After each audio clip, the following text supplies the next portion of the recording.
Dalam nama Bapa, Putra, dan Roh Kudus. Amin. Ya Tuhan, Allah Bapa kami, terima kasih untuk segala berkat dan kesempatan yang telah Kau curahkan dalam hidup kami.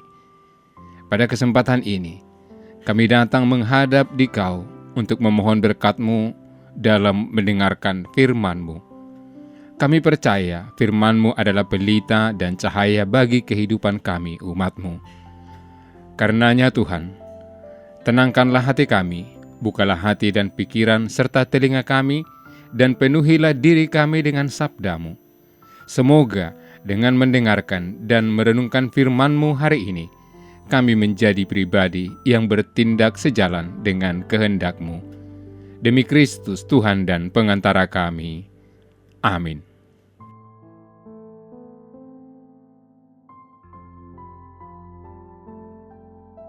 Lalu Yesus mulai mengecam kota-kota yang tidak bertobat. Sekalipun di situ, ia paling banyak melakukan mujizat-mujizatnya. Celakalah engkau Korazim! Celakalah engkau Betsaida! Karena jika di Tirus dan di Sidon terjadi mujizat-mujizat yang telah terjadi di tengah-tengah kamu, sudah lama mereka bertobat dan berkabung.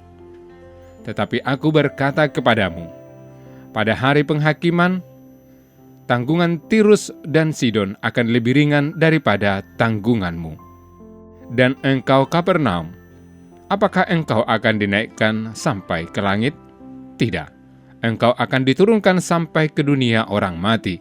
Karena jika di Sodom terjadi mujizat-mujizat yang telah terjadi di tengah-tengah kamu, kota itu tentu masih berdiri sampai hari ini. Tetapi aku berkata kepadamu, pada hari penghakiman, tanggungan negeri Sodom akan lebih ringan daripada tanggunganmu. Demikianlah sabda Tuhan. Saudara-saudari yang dikasihi Tuhan, dalam Injil hari ini, Yesus mengecam beberapa kota yang tidak mau bertobat. Korazim, Betsaida, dan Kapernaum. Yesus mengecam ketiga kota tersebut karena perilaku penduduk kotanya yang tidak mau bertobat.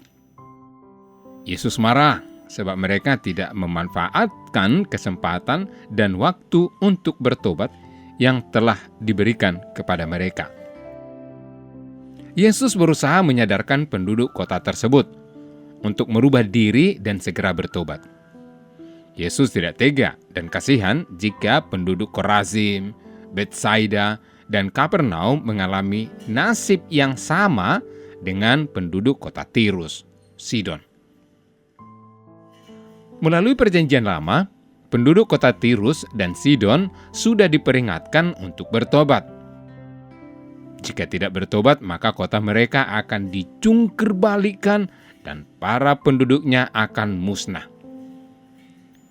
Pemusnahan kota dan penduduk Sodom kecuali Lot dan keluarganya terjadi karena mereka tidak mau bertobat. Mereka terikat dengan keinginan dan kenikmatan duniawi. Padahal mereka sudah diberikan kesempatan untuk bertobat. Saudara-saudari terkasih, kesempatan atau waktu untuk berubah dan melakukan sesuatu terkadang hanya datang satu kali dalam hidup kita. Demikian pula kesempatan untuk bertobat, yang tidak selalu datang setiap waktu, dan hidup setiap usia tetap dibatasi oleh waktu. Ada manusia yang diberi umur panjang, ada yang umurnya pendek. Umur panjang dan umur pendek tidak ditentukan oleh manusia, tetapi ditentukan oleh Allah sendiri. Karena itu, tidak seorang pun manusia yang tahu kapan hidupnya akan berakhir. Kenyataan bahwa manusia tidak mengetahui batas umur sesungguhnya menolong kita untuk tetap bersikap waspada.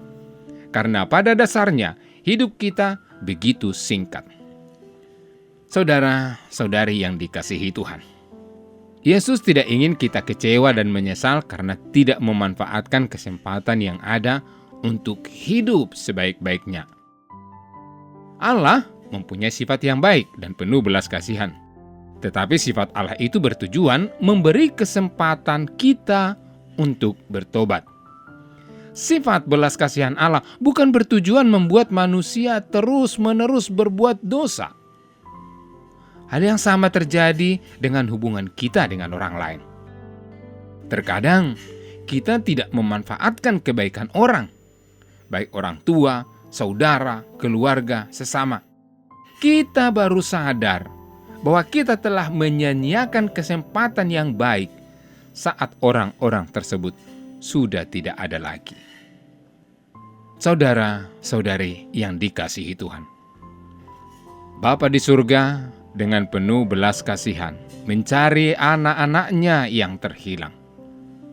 Ia mencari dengan penuh kerinduan, bukan agar kita sekedar kembali kepadanya, melainkan agar kita kembali kepadanya dan menerima kekayaan yang disediakannya melalui Yesus Kristus. Kita semua masih punya kesempatan yang sama untuk berubah. Tuhan memberkati. Allah Bapa kami yang Maha Rahim, semoga hati kami terbuka terhadap janji-Mu, dan tegaskanlah di dalam hati kami bahwa amat agunglah kerahiman-Mu dan amat luaslah kehadiran-Mu terhadap siapapun yang selalu berusaha mencari Engkau dan kembali kepadamu. Doa ini kami sampaikan kepadamu dengan pengantaraan Putra-Mu Yesus Kristus, Penyelamat kami. Amin. Allah yang Maha Kasih, kami bersyukur atas rencana perjalanan apostolik Bapak Suci Fransiskus ke Indonesia.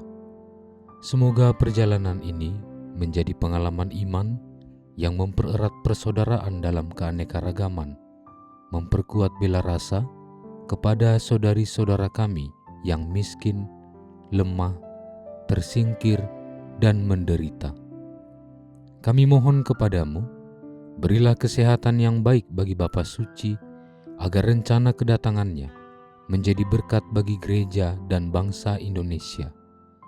Semoga kehadirannya membawa sukacita Injil dan membangkitkan pengharapan bagi terciptanya kerukunan, kedamaian, dan kebaikan bersama.